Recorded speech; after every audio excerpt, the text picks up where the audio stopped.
This episode of the Old Dogs REI Network is brought to you by Mino Studio.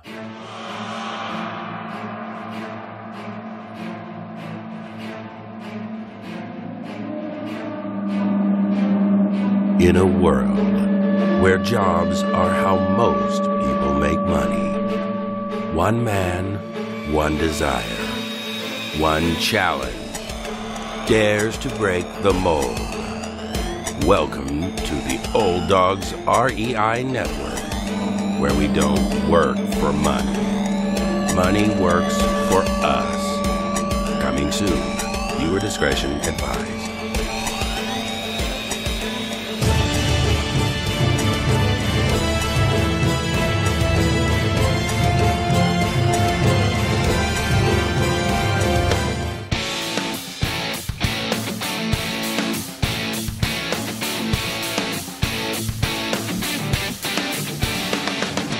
Welcome to the Old Dogs REI Network, where cash flow is king.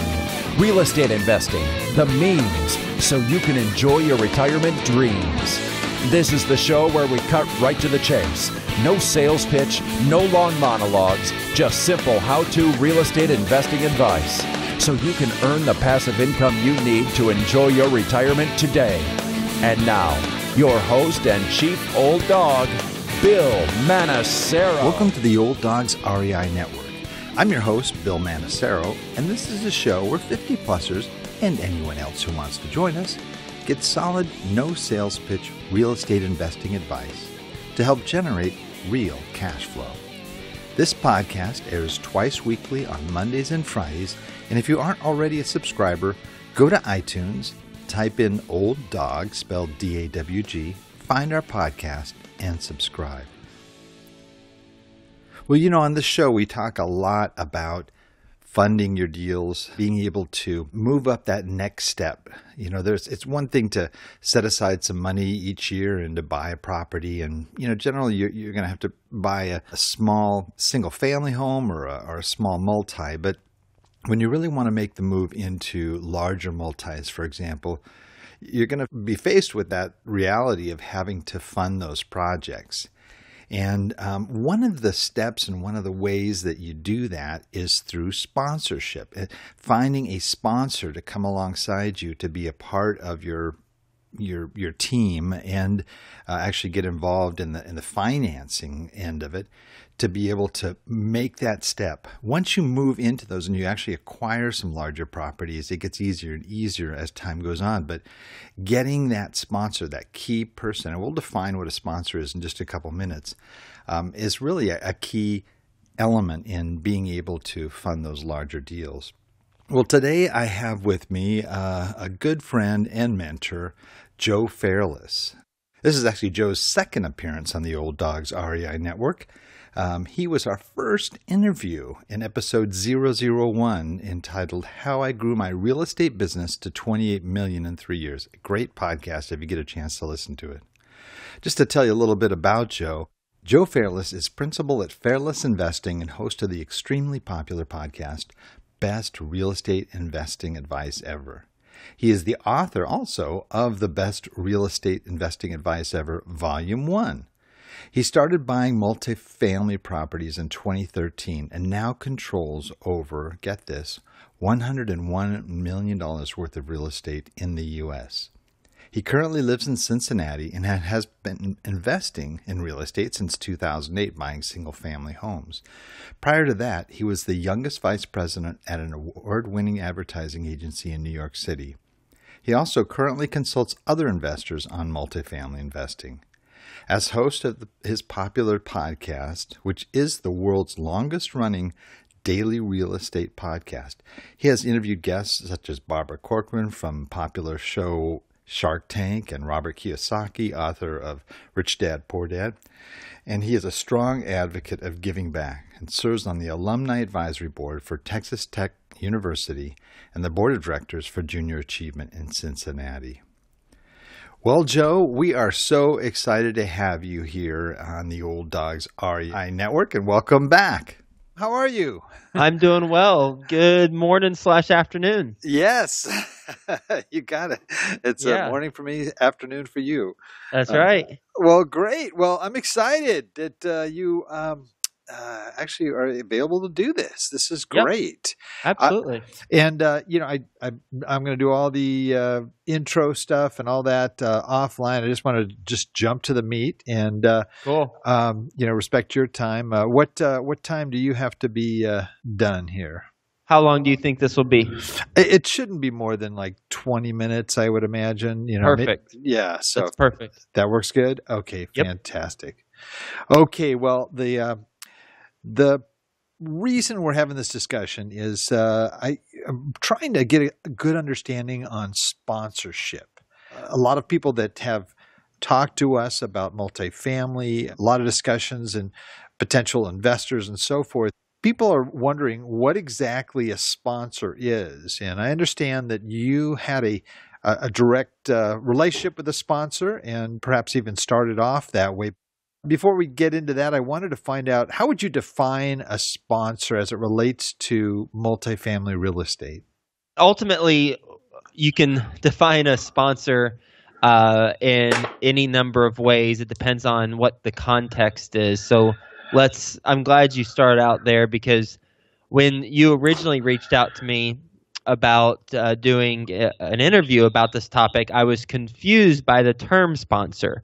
So I'm glad that we're starting out with this.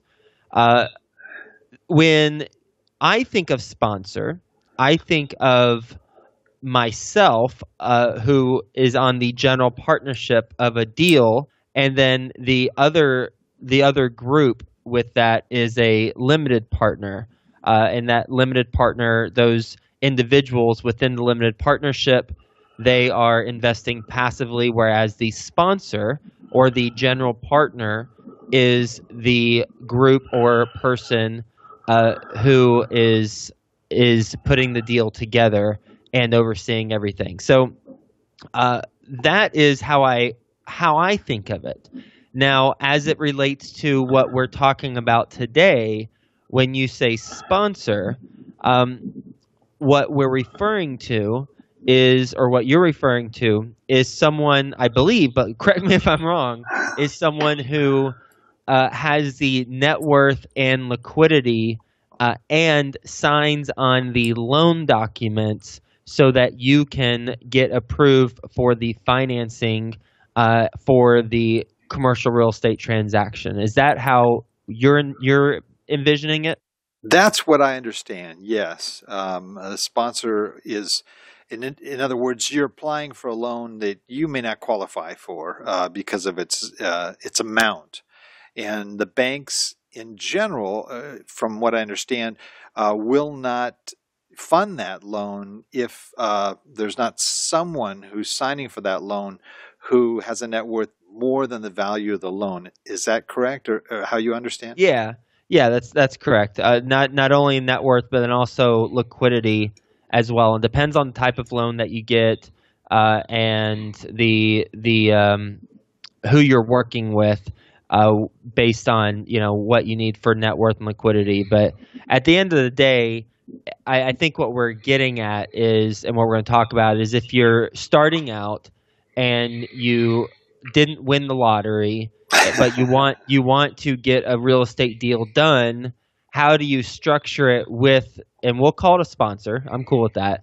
With this sponsor who is who has the net worth, has the liquidity, and will help you get financed, because the bank or the lending institution really likes their balance sheet and net worth, and not so much yours, but they're focused on whatever they are focused on with how they made the money, and you're focused on getting your first two or three, or even perhaps your first deal together. Right. Let me take a look at your first deal. I mean, you had a huge venture just coming out of the chute at 168 units. Is that correct? Yeah, but I did that one right out of the chute with a creative structure. I did it with a master lease. And I think we talked about that the first time I was on the show, So I won't go into detail on that.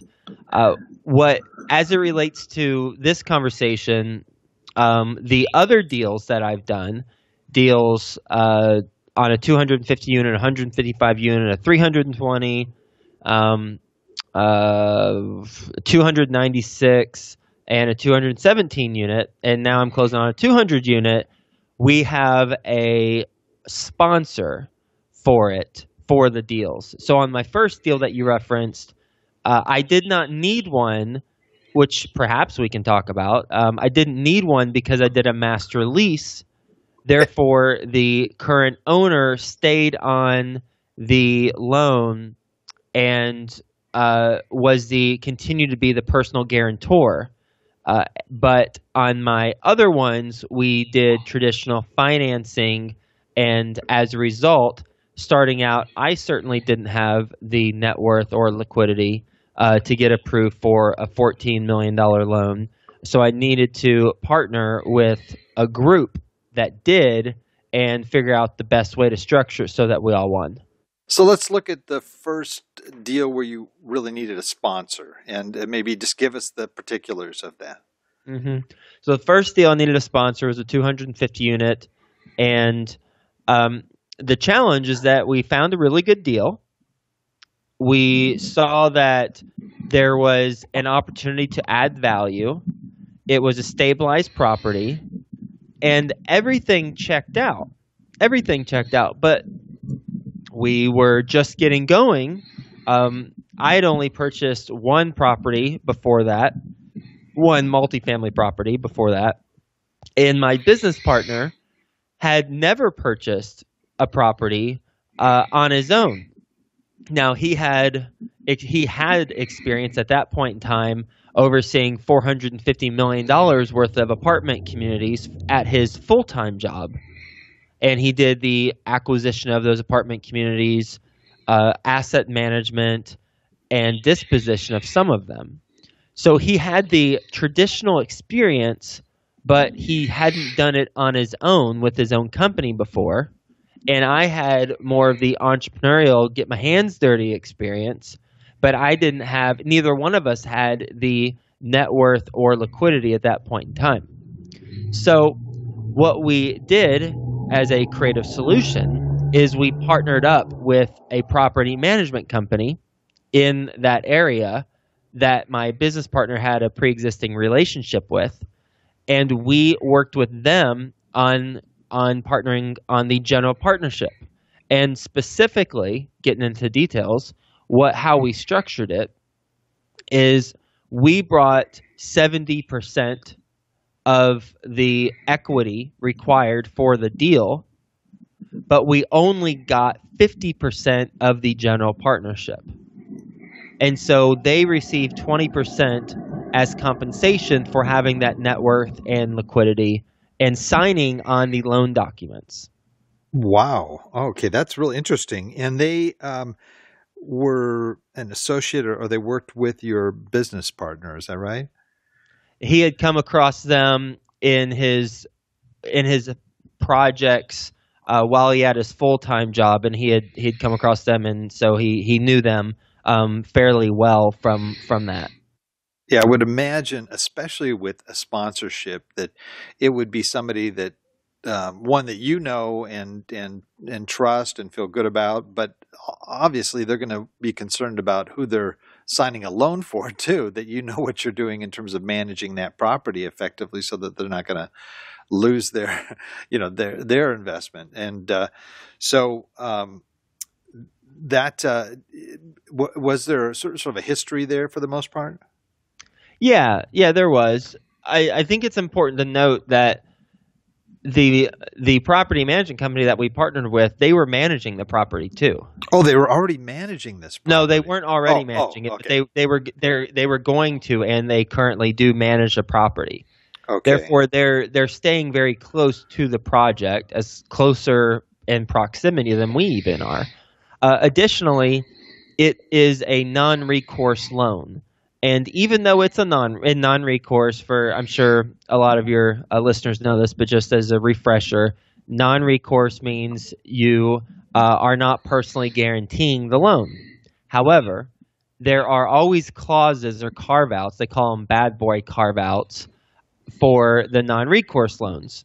And a couple of them are one is gross negligence. So if we completely forsake the property and check out, I move to Tahiti and my business partner moves to Wyoming or wherever. I don't know, Wyoming comes to mind. But if we if we move away and we just go in the woods and on the beach and just hang out and don't communicate, then that's going to be gross neglect. The other one is fraud. If we commit fraud as general partners on behalf of the property, then they can make that non-recourse loan recourse. So they were signing a non-recourse loan, which in theory will not come back to haunt them because they're very obscure and highly unlikely ways. There are only a couple ways that it could become recourse, and I think that's important to note because there's also a personal guarantee where you are literally guaranteeing, say, in the first deal it'd be over $12 million. You're guaranteeing that $12 million will be paid, and if they miss payments, then guess what? They're going to start deducting it from you, or you're going to be on the hook for it. That's a completely different story. That's a completely different set of liabilities. So as I'm in the mindset of everyone who's listening, who's looking to work with the sponsor, as we're thinking through how do we find the right sponsor, think through it in their eyes and from their perspective. And you want to get non-recourse loans because that will be easier on them to partake in, and then it will be easier for you, consequently, to get them on board. Good point.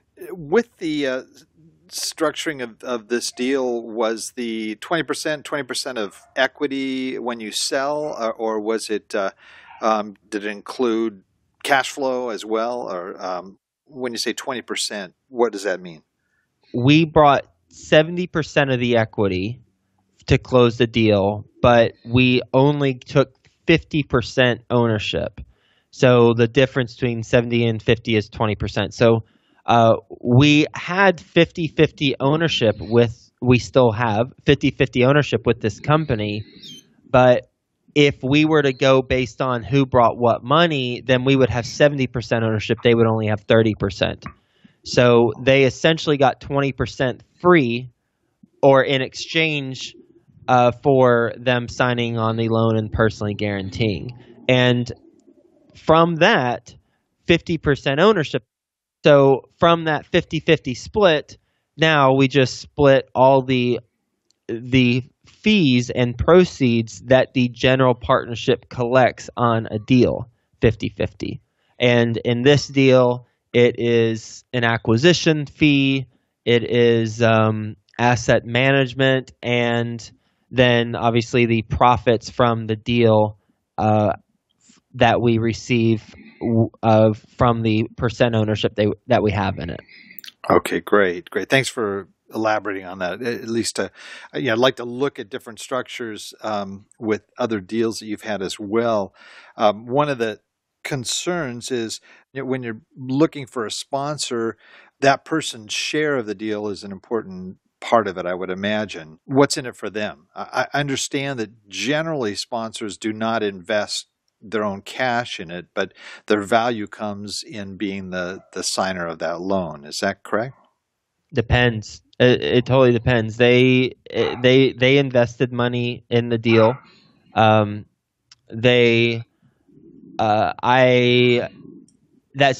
that one deal.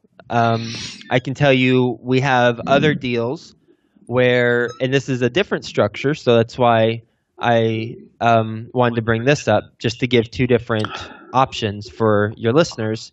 On another deal, we have an individual who has a high net worth and liquidity, and he has not invested. He didn't invest on the in the deal, but for in exchange, he's receiving percent ownership, so 10% ownership of the general partnership, and 0.25% as a loan guarantee fee paid out on an annual basis.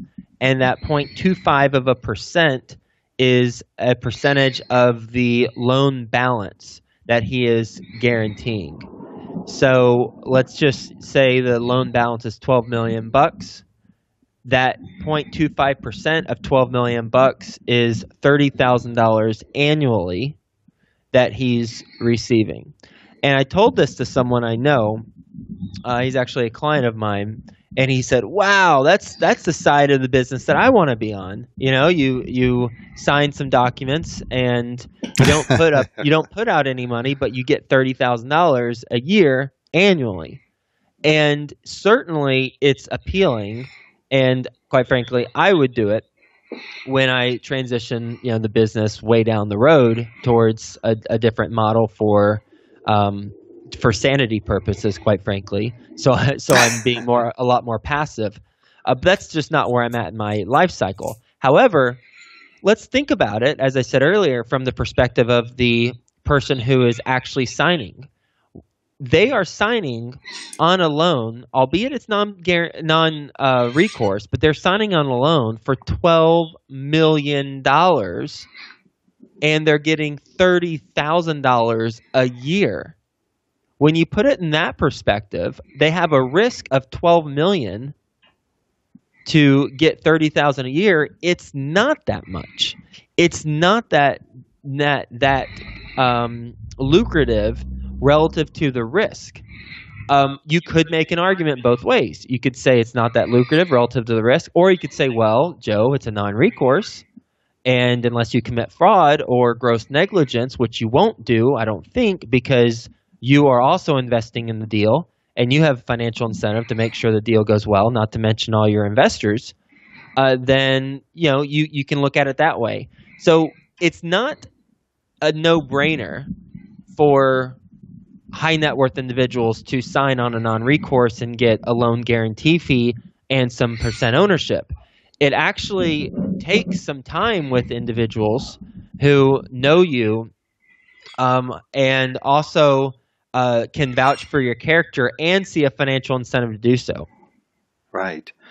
Now, for that sponsor, was that somebody that you had to find, or you already had in your realm of investors?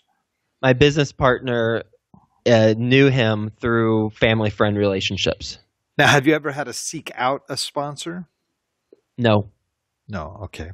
No, we've had those two sponsors on all of our deals except for my first one, and then here I'd say within the next in about 3 or so deals from now, we won't be using one because we'll have built up our own balance sheets. Okay. Now, people that are listening to this, there may be some who they don't have the net worth, they don't have the liquidity. They know they're going to need a sponsor if they're going to do a sizable deal. What would you recommend to them? How would you recommend going about finding a sponsor? Well, I'd say the same ways that I would recommend finding high net worth investors, and that is that I have a YouTube video that talks all about that. And if you email me info@joefairless.com, be happy to share that with you. info@joefairless.com. It goes more in depth.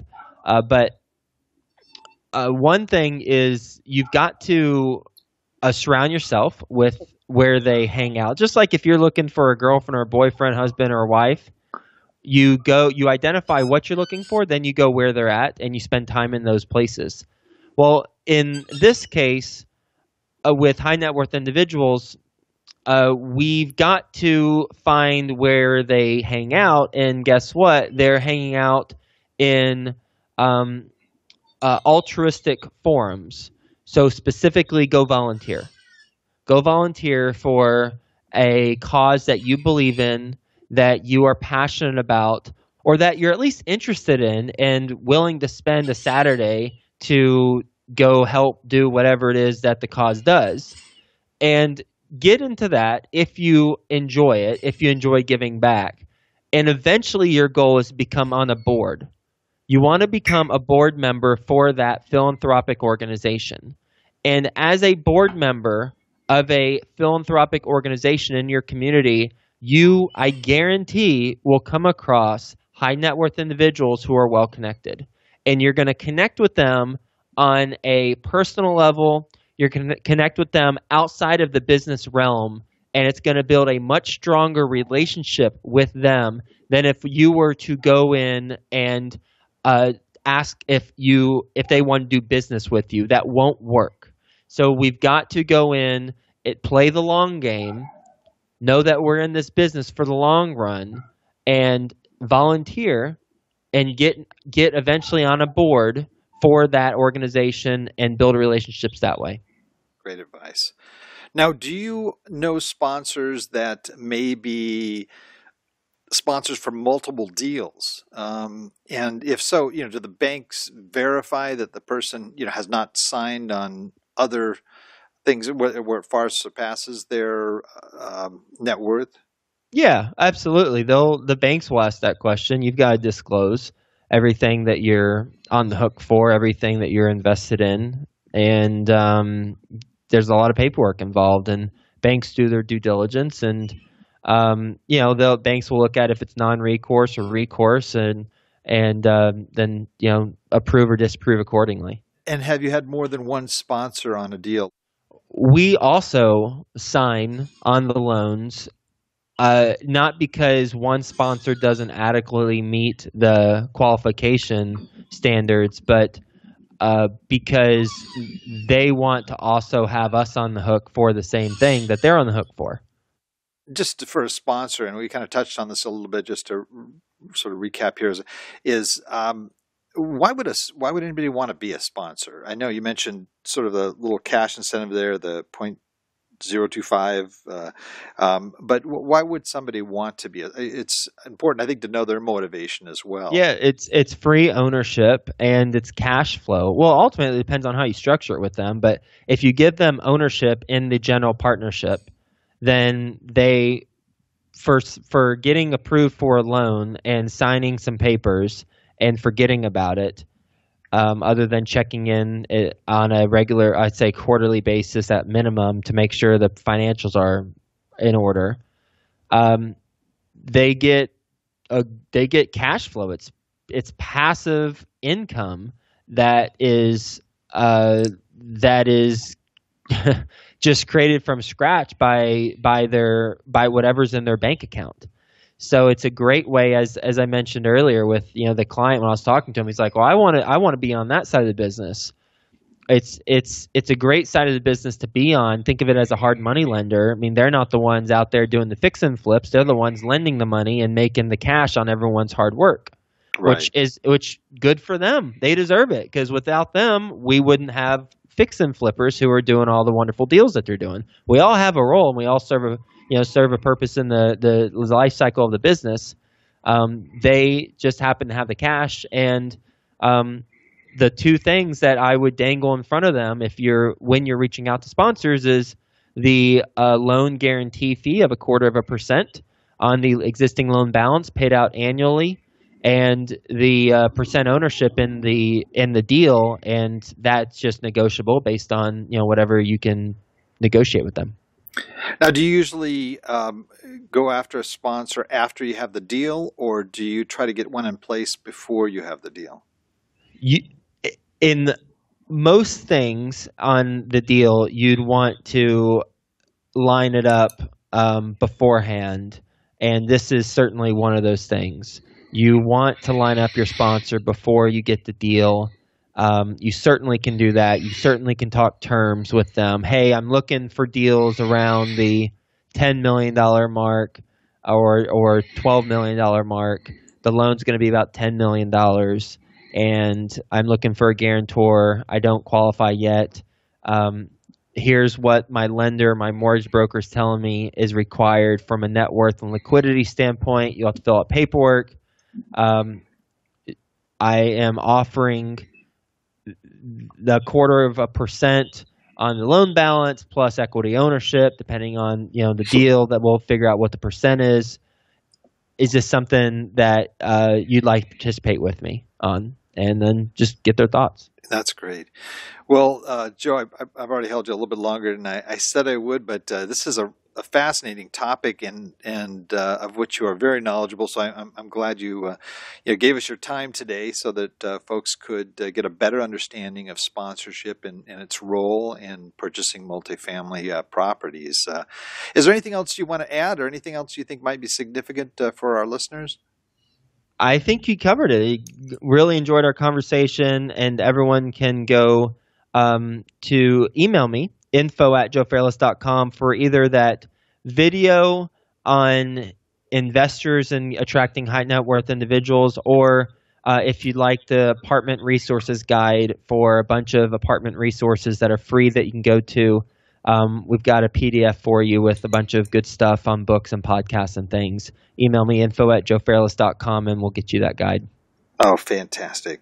And we'll also have that link up on our website and our show notes from this interview as well. So we know you guys can go to olddogsreinetwork.com. In our blog section where our show notes are, you'll be able to get that information as well, just in case you're driving, you weren't able to write it down. But Joe, gosh, I can't thank you enough for being on our show and giving us your time and your massive knowledge here of multifamily investing. My pleasure, Bill. Hey, do you bark at all at the end of these shows? I know when I first did this show, we barked. Do you not bark anymore? No. Yeah, well, you actually have to howl. You do have a howl on record with us, but we have a contest at the end of the year where we actually listen to all the howls, and then we have our listeners decide which is the best howl. So if you want to try to do one up on your last howl, I think you could take that opportunity right now. Ow, ow, ow, ow!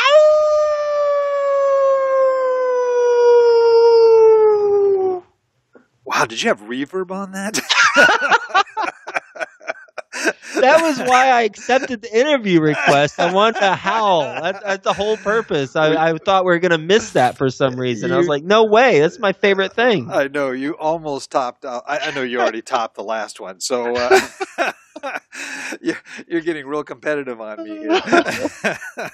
Anytime you want me back on the show to howl, I'm here for you, my friend. You got it. Well, we'll have you on the finals. We know that for sure. All right. Sounds great. Talk to you later. Thanks a lot, Joe. Bye-bye. Thank you, Joe, for joining us. I also want to thank all of our Old Dog listeners out there for joining us as well. I know there's a lot of other things you could be doing right now, but the fact that you've taken the time to join us to listen to this show, we greatly appreciate it. Please note, Old Dog listeners, everything presented here today, including any links that were mentioned during the podcast, can be accessed in our detailed show notes on the Old Dogs REI Network website. That's Old Dogs REI Network, and of course dogs is DAWGS, REINetwork.com/blog. That's where you'll find our show notes. So just have a look in there under episode 075 entitled Finding a Sponsor for Your Deals. Well, that's the show for today. Remember, cash flow is king and real estate investing the means.